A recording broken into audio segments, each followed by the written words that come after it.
Well, prices are going up. It's called inflation. What's the worst thing we can do? I know. Get the government to help. What am I going to do? Soaring prices fuel calls for U.S. government to step in. Large corporations are passing on higher than needed price increases to customers under the cover of inflation, war, and supply chain squeezes, experts say. These experts, they're idiots. How can you assume they're passing on higher than needed price increases? You have no idea what their costs are. To speculate that just proves you're a dumbass. And they're changing prices under the cover of inflation, war, and supply chain squeezes. Well, there is inflation. Have you bought gas lately? There is war.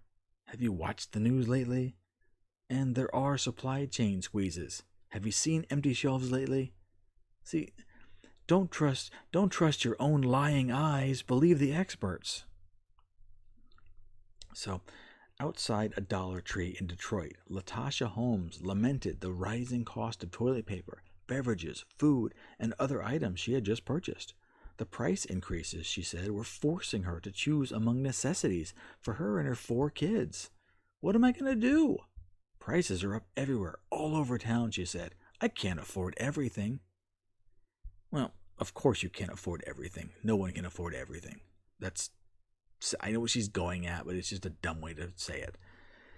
And she's got 4 kids. Listen, kids are really expensive. I'm glad you have a big family. Fantastic. But you need to provide for them. And, shopping at the Dollar Tree is probably not a great choice. Everything there is $1. Sorry, everything there is $1.25. Listen, they haven't raised prices in decades. Prices go up. They held the price down for as long as they could to help these families that shop there. But, have you bought a car lately? Have you bought milk? Have you bought gas? Have you tried lumber? Prices are going up. They have to raise prices. It's just how things are. So, but while Holmes struggles, Dollar Tree thrives. The retailer increased its prices by 25%. Okay. Yes, they increased prices. I'm not sure if you've ever... I watch a lot of news articles. And you'll see this from time to time. Well, in 1967, a Buick cost $4,000, and that would be $30,000 in today's money. Every time they make a reference to today's money, that means there's inflation.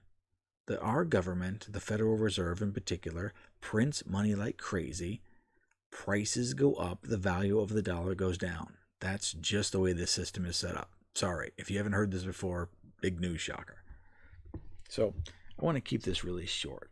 But what she's saying and what this article is saying is the government has to step in to do price controls. Oh my God, more idiots. Price controls are the worst possible thing a government or anything can do.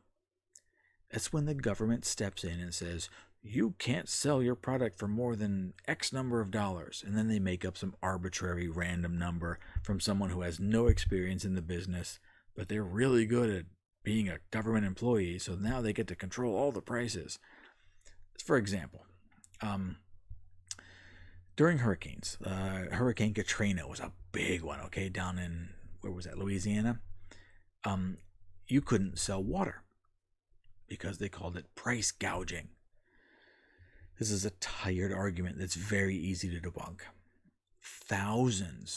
Hundreds of thousands of people absolutely 100% needed water. They were literally dehydrated and they were going to die. There was no water in Louisiana. There was none. You couldn't get it. The stores were flooded. Everything was broken. So people would drive from Texas and Alabama and Florida to bring water. So they bought water at their store, at their local stores for $1 a bottle. Okay, regular water prices, $1 a bottle. But now they had to load up their truck and drive 300 miles to bring it to the people that needed it. So they sold it for $3 and $5 a bottle. That's price gouging. Oh no. These are people that took their own personal resources, brought water from a place where there's plenty to a place where there's none to offer a service. Did they force you at gunpoint to buy their water? No.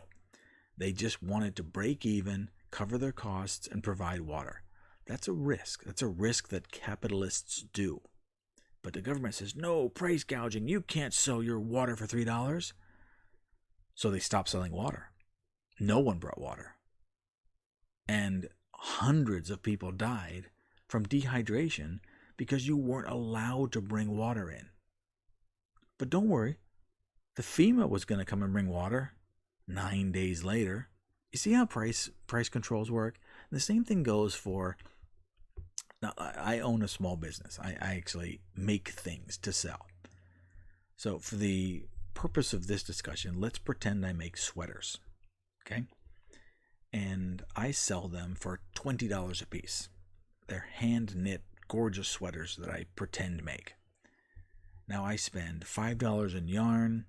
I spend $2 to go to the store and get the yarn. I spend $2 in gas to bring them to the post office to ship them out. So I'm up to $9 in costs. So that means I make $11 per sweater. It takes me a couple of hours to make, so there's my labor cost. Let's say I pay myself $1 an hour. Okay, it takes me 3 hours to knit a sweater. So now I'm up to $12 is my cost to make that sweater, and I sell it for $20. So I make a profit of $7. Then take out taxes, and I make about $5. It's not a lot of money. I sell a lot of sweaters, so it's okay. I can get by. Well, the government comes in and says, no. You can't sell them for $20. That's being a greedy capitalist. You can only sell your sweaters for $15 because Latasha Holmes is complaining about the price. So we're going to come in and enable these price controls, and you can now only sell it for $15. Well, but my cost is $15. So I'm not going to go through all the trouble of making this sweater to sell it to Latasha to break even. What's my time worth? Nothing? So guess what? I stopped selling sweaters. And this is exactly what happens with the people that milk cows, the people that collect eggs, the people that grind hamburger, the people that do all the tasks. When the government comes in and says, you have to sell it for X amount of dollars. And you say, but it costs me X amount of dollars to create this item. I'm not working for free. Well, you have to. You're a greedy capitalist. You've raised your prices more than we think you should. Okay. Well, I stop making the product. And that's what's going to happen to Latasha in Detroit. She's going to run out of products. You think the stores are empty now? You have no idea what's coming. And because you live in Detroit, which has been run by Democrats for damn near a century, you've got the same problem as Chicago and LA and San Francisco and San Diego and Philadelphia. Shoplifting is uncontrollable.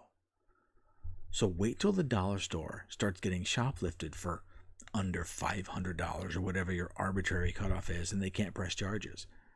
Well, when dollar store starts bringing in product and people just start taking it without paying the $1.25, they're going to stop resupplying the shelves. And Latasha, you and your 4 kids are going to starve to death because no one's going to restock those shelves if they can't make a profit. Government price controls have been used throughout history. They've been used by communists. They've been used by socialists. And they have always had the same results. Study a little history or read a little Ayn Rand. If you get price controls, the prices go to infinity in the black market. Food gets really expensive if you can find it. Go ask someone in Venezuela. Good luck.